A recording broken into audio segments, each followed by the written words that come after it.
Hello everyone, कैसे आप सब। स्वागत है आपका अपना प्यारा सा चैनल तनु क्लासेस में। बच्चों, आज के इस वीडियो लेक्चर में हम लोग बात करेंगे अर्थव्यवस्था का। जो पहला चैप्टर चल रहा है अर्थव्यवस्था एवं इसके विकास का इतिहास, इसके हम लोग चौथे यानी कि फोर्थ पार्ट को पढ़ने वाले हैं। इससे पहले हम लोगों ने पहला, दूसरा और तीसरा पार्ट को पढ़ लिया। जिन बच्चों ने अभी तक नहीं देखे हैं वो सबसे पहले चैनल के प्लेलिस्ट में जाकर के उन वीडियोस को सीन कर सकते हैं, ताकि जिससे में हम लोग बच्चों इस चैप्टर के क्वेश्चन आंसर को करेंगे, वहाँ पर आप आसानी से सारे प्रश्नों के उत्तर दे सकेंगे। आइए बच्चों, हम लोग थोड़ा सा क्विक रिवीजन कर लेते हैं पिछले पार्ट में हम लोगों ने क्या पढ़ा था। तो बच्चों, आप लोग जानते होंगे पिछले पार्ट में हम लोगों ने पढ़ा था वस्तु विनिमय प्रणाली, यानी कि किस तरह से मुद्रा प्रणाली का विकास हुआ है ना। उसमें मौद्रिक प्रणाली का एक बहुत ही अच्छी तरह से इतिहास को हम लोगों ने जाना था, विकास का इतिहास। उसमें से हम लोगों ने सबसे पहले जाना था कि मुद्रा के आधार पर किस तरह से ये वस्तु का लेन देन करके आदमी लोग क्या करते थे बच्चों, अपना जीवन यापन करते थे, है ना। इसको पढ़ा था। फिर इसके बाद मौद्रिक प्रणाली की शुरुआत हुई थी और यहाँ पर क्या हो गया था, सिक्का का निर्माण होने लगा था और मुद्रा के आधार पर यहाँ पर क्या मुद्रा देते थे और उसके बदले में आदमी सब क्या करते थे बच्चों, वस्तु और सेवाओं को खरीदते थे। तो यहाँ पर इसको मुद्रा प्रणाली, मौद्रिक प्रणाली की शुरुआत हुई। फिर इसके बाद बैंकिंग प्रणाली आई बच्चों, और ये एक स्पेशल प्रकार की क्रांति लेकर के आ गई बैंकिंग प्रणाली ने। यहाँ पर क्या हुआ बच्चों, बैंकिंग प्रणाली जैसे ही आया, इन्होंने क्या किया, चेक प्रदान किया, है ना, लोगों को चेक प्रदान किया। उसके बाद फिर इन्होंने एटीएम प्रदान किया, फिर क्रेडिट कार्ड, डेबिट कार्ड, है ना, कोर बैंकिंग प्रणाली, ये सारे सिस्टम से क्या हो गया, होने लगा बच्चों, यहाँ पर आदमियों को ढेर सारी सुविधाएं प्राप्त होने लगी। और कुछ ही समय में यहाँ पर लोग क्या कर लेते थे बच्चों, अपना सारे चीज़ों का मैंने मतलब कि अपने अकाउंट से कुछ ही मिनटों में दूसरे के अकाउंट में रुपये का ट्रांसफ़र हो या फिर अपना किसी भी काम में उसका उपयोग कर लेते थे बहुत ही आसानी के साथ। तो इस तरह से यहाँ पर हम लोगों ने पढ़ा था किस तरह से मौद्रिक प्रणाली का विकास हुआ था। आइए अब हम लोग बात कर लेते हैं बच्चों बिहार के बारे में स्पेशली, बहुत ही अच्छी तरह से। इसके बाद बच्चों थोड़ा सा ये सब की भी बारे में जाना था। हम लोगों ने राष्ट्रीय आय को भी पढ़ लिया था, फिर उसके बाद प्रति व्यक्ति आय को भी जान लिया था, फिर उसके बाद हम लोगों ने आधारिक संरचना को भी अच्छी तरह से पढ़ लिया था। ठीक है, ये सारी चीज़ आधारिक संरचना में हम लोगों ने जाना था बिजली, परिवहन, संचार, बैंकिंग, स्कूल, कॉलेज, अस्पताल, ये सारे क्या आया था बच्चों, आधारिक संरचना यानी कि इंफ्रास्ट्रक्चर के अंतर्गत आता है। और ये आपका किसी भी राष्ट्र के लिए इसका होना, इसका विकसित होना जरूरी है, तभी वो क्या होगा बच्चों, विकास की स्थिति में रहेगा। आइए अब हम लोग बात करते हैं बच्चों आज का जो मेन इंपॉर्टेंट टॉपिक है वो है आपका बिहार के पिछड़ेपन के मुख्य कारण। तो यहाँ पर बच्चों पाँच नंबर वाला क्वेश्चन यहाँ से पूछा जाता है बच्चों बार बार, है ना। तो ये क्या पूछा जाता है कि बिहार के पिछड़ेपन के क्या कारण है, और फिर पूछा जाता है उसके साथ साथ कि इसके कारण को लिखते हुए फिर क्या करें, इसके उपाय को भी बताएं। तो यहाँ पर आपका 5 नंबर यहाँ में क्वेश्चन बनता है बच्चों। तो सबसे पहला जो बिहार का जो पिछड़ेपन का जो कारण है बच्चों, वो है आपका तेज़ी से बढ़ती हुई जनसंख्या, यानी कि जनसंख्या विस्फोट। पॉपुलेशन में बहुत ज़्यादा तेज़ी से वृद्धि हो रही है बच्चों। जनसंख्या तो आप समझ में आ रहा होगा आपको, जनसंख्या किसको बोलते हैं बच्चों, एक निश्चित क्षेत्र में रहने वाले लोगों की संख्या को हम लोग बोलेंगे जनसंख्या, है ना। मान लीजिए आपका एक निश्चित क्षेत्र है, यहाँ पर जितने लोग रहेंगे बच्चों उसको हम लोग बोलेंगे जनसंख्या। जैसे बिहार एक क्या है बच्चों, पॉलिटिकल राजनीतिक रूप से बिहार क्या है, एक राज्य है। तो बिहार में जितने लोग रहेंगे, जितना है ना उसका मतलब जितनी लोगों की आबादी होगी उसको हम लोग बोलेंगे जनसंख्या। तो यहाँ पर क्या है, बिहार में जनसंख्या बहुत तेज़ी से बढ़ रही है, अर्थात यानी कि जनसंख्या बढ़ने से क्या हो जाता है बच्चों, विकास के साधन जो है क्या हो जाते हैं, कम हो जाते हैं। विकास के साधन यहाँ पर कम हो जाते हैं, और उसके बाद कमाई का ज़्यादातर हिस्सा जनसंख्या के भरण पोषण में ही चला जाता है। ठीक है बच्चों, यहाँ पर क्या हो जाता है कि ज़्यादा से ज़्यादा अगर जनसंख्या होगी तो यहाँ पर भरण पोषण में ज़्यादा चलेगा। मान लीजिए एक आदमी है और इसका क्या है बच्चों, इसके फैमिली में टोटल 8 मेंबर है मान लीजिए। तो यहाँ पर क्या होगा बच्चों, इस 8 मेंबर से ही कमाने वाला एक ही आदमी है ना। बाकी यहाँ पर 7 जो है इस पर ही आश्रित है, 7 आदमी इसी पर आश्रित है। सातों का भरण पोषण करना, पोषण, है ना। उसके बाद सातों को फिर क्या, वस्त्र, है ना, कपड़े का उसका इंतजाम कराना, फिर बाकी फिर पढ़ाई है, शिक्षा है, सारा चीज़ का इंतजाम कराना। तो एक के लिए यहाँ पर क्या हो जाता है बच्चों, बहुत ही बड़ा बोझ बन जाता है। तो यहाँ पर क्या हो जाता है कि जनसंख्या क्या है यहाँ पर एक बाधा के रूप में देखने को मिलता है। आधारिक संरचना का अभाव, आधारिक संरचना तो अभी बताया दिया बच्चों। आधारिक संरचना यानी कि इसमें बिजली आ गया, अस्पताल आ गया, स्कूल आ गया, मेडिकल, जितने सारे चीज़ है ये सब आ जाएंगे आधारिक संरचना, सड़क, परिवहन, ये सब चीज़। तो यहाँ पर क्या है कि बिहार में आधारिक संरचना का भी विकास सही से नहीं हो पाया बच्चों। यानी कोई भी राज्य के विकास के लिए आधारिक संरचना का होना बहुत ज़रूरी है, आधारिक संरचना का बहुत ही ज़्यादा ज़रूरी है। लेकिन बिहार इस मामले में भी काफ़ी क्या है बच्चों, पीछे है। यहाँ पर सड़क, बिजली एवं सिंचाई का अभाव है, यानी कि सड़क और बिजली और सिंचाई जो बच्चों इसका अभाव है। जब सिंचाई का अभाव होगा तो यहाँ पर क्या हो जाएगा बच्चों, खेती अच्छी से नहीं होगी। बिजली का अभाव होगा तो यहाँ पर बिजली के द्वारा यहाँ पर जो पंप सेट चलती है बच्चों वो नहीं होगा।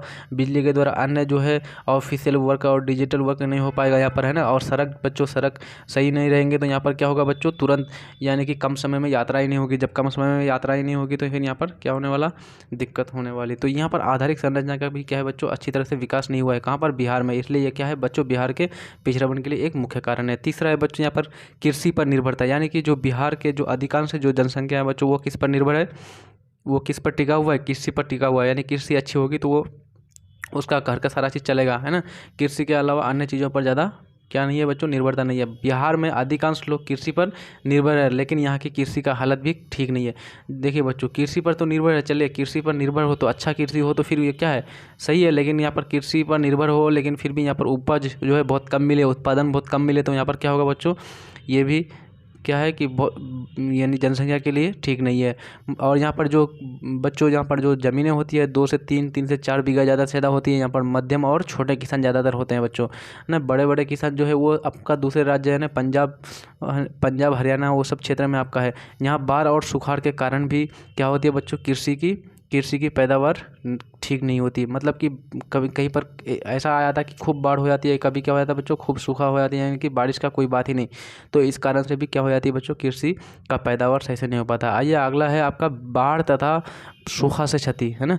बाढ़ तथा सूखा से क्षति, यानी कि बाढ़ आती है बच्चों, ये आपका जैसे मान लीजिए इस तरह से कुछ ऐसे आपका बिहार है मान लीजिए, तो ये ऊपर वाला क्षेत्र यानी कि उत्तरी जो क्षेत्र बच्चों, ऊपर की तरफ बच्चों आपका नॉर्थ होता है यानी उत्तर होता है।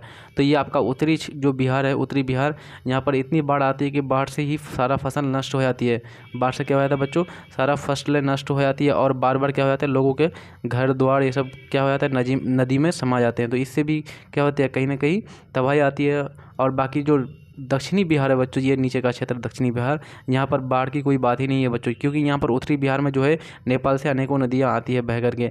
और दक्षिणी बिहार में यहाँ पर क्या है बच्चों, नदियाँ नहीं जाती ज़्यादा, तो यहाँ पर क्या हो जाती है, सूखा की स्थिति बन जाती है। और सूखा की स्थिति से भी क्या होता है, यहाँ पर कृषि नष्ट हो जाती है। तो ये भी क्या है बच्चों, एक मुख्य कारक है।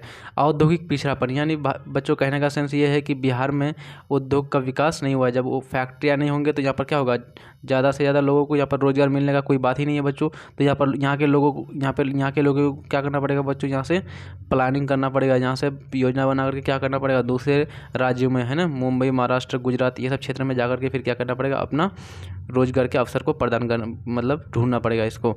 कोई भी राज्य या देश के विकास के लिए बच्चों औद्योगिक विकास का होना क्या है, अति आवश्यक है। बिहार राज्य के सभी खनिज क्षेत्र एवं उद्योग सभी क्या है, झारखंड में चले गए। यहाँ पर क्या कह रहे हैं बच्चों, किसी भी राज्य के विकास के लिए किसका होना जरूरी है, औद्योगिक विकास का होना अति आवश्यक है, बहुत ज़रूरी है। बिहार राज्य के सभी खनिज, यानी बिहार राज्य में पहले बहुत खनिज थे, यानी खनिज के क्षेत्र मौजूद थे, लेकिन अभी वो कहाँ चले गए बच्चों, वो खनिज और उद्योग वो आपका झारखंड में चले गए। क्यों, क्योंकि झारखंड जो है क्या बच्चों, क्या हो गया, अलग एक राज्य बन गया। और ये झारखंड बिहार से कब अलग हुआ था बच्चों, ऑब्जेक्टिव में पूछ सकता है कि झारखंड बिहार से कब अलग हुआ, तो ये आपको याद रखना है 15 नवंबर 2000 ईस्वी को। कितना, 15 नवंबर 2000, ठीक है।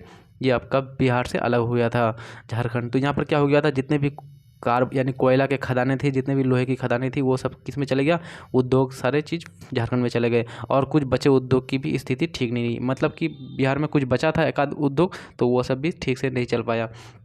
और उसके बाद है छठा कारण है बच्चों आपका कि गरीबी। बिहार में क्या है, गरीबी एक मुख्य कारक है बिहार के पिछड़ेपन का। बिहार में पूरे देश की अपेक्षा गरीबी काफ़ी अधिक है, मतलब बहुत ज़्यादा अधिक है। क्यों, क्योंकि सबसे पहला ही कारण जो मेन था बच्चों वो आपका जनसंख्या, और जनसंख्या बहुत ज़्यादा होगी तो यहाँ पर क्या होगा, ठीक ढंग से क्या होगा, पालन पोषण नहीं होगा, शिक्षा नहीं होगी, शिक्षा नहीं मिलेगा तो सही से वो क्या होगा, अच्छा रोजगार को नहीं प्राप्त कर सकता है, जिसके कारण प्रति व्यक्ति क्या हो जाती है, प्रति व्यक्ति आय जो है राष्ट्रीय आय के औसत से भी आधे से भी कम है।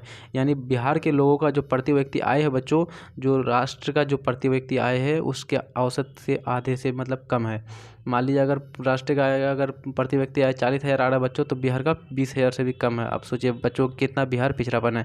सातवां और आखिरी जो है आपका बिहार का पिछड़ापन का मुख्य कारण वो है आपका खराब विधि व्यवस्था। यानी कि खराब विधि मीन्स होता है बच्चों कानून, विधि मीन्स होता है कानून। यहाँ की जो कानून व्यवस्था है वो भी क्या है बच्चों, खराब है। जब विधि व्यवस्था खराब होगा, है ना, तो यहाँ पर क्या होगा, कोई भी कंपनी जो है बच्चों विश्वास नहीं करेगी और किसी भी प्रकार की कंपनी यहाँ पर क्या करेगा, इन्वेस्ट नहीं करेगा बच्चों। जहाँ पर बच्चों कोई भी कंपनी जो है, ये आपको ध्यान रखना है, कंपनी वहीं पर इन्वेस्ट करेगी, वहीं पर आपका रुपया लगाएगी बच्चों, जहाँ पर क्या है वो सुरक्षित महसूस कर सके, जहाँ पर ठीक है वहीं पर आपका कंपनी इन्वेस्ट करेगी। इसलिए लेकिन यहाँ पर क्या है, बिहार में खराब विधि व्यवस्था है, जिसके कारण वो लोग यहाँ पर इन्वेस्ट नहीं करते। किसी भी देश या राज्य के लिए शांति तथा सुव्यवस्था जरूरी होती है, लेकिन बिहार में कानून व्यवस्था क्या है बच्चों, काफ़ी कमज़ोर स्थिति में है, जिसके कारण नागरिक शांतिपूर्वक उद्योग नहीं चला पा रहे हैं ना। यहाँ कोई भी जो आदमी है वो क्या कर पाते हैं बच्चों, शांतिपूर्वक से किसी भी उद्योग को नहीं चला पा रहा है। ये क्या है, खराब विधि व्यवस्था का एक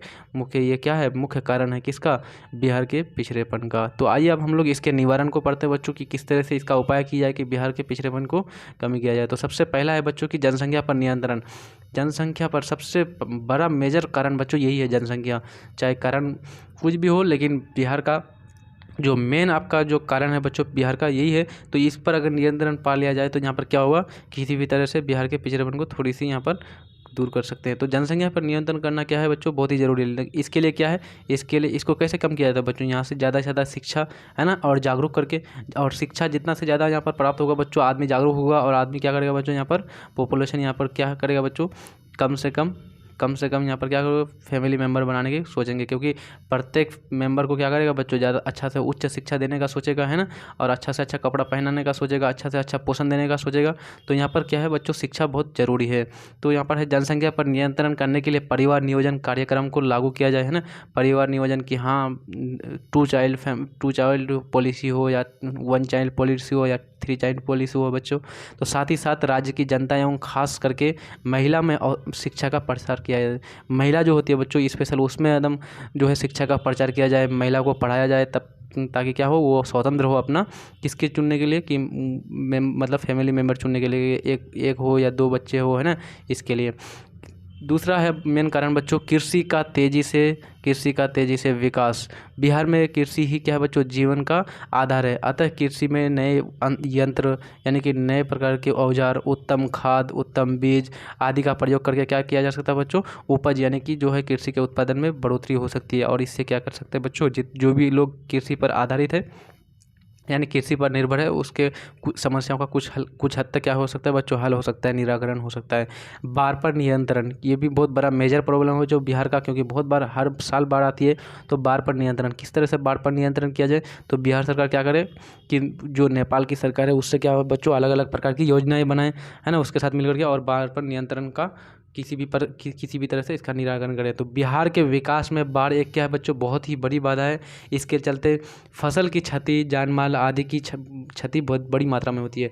हर बार क्या होता है बच्चों, फसल नष्ट होती है, जान माल की क्षति होती है ना, घर द्वार सारे क्या हो जाते हैं, बह जाते हैं नदी में।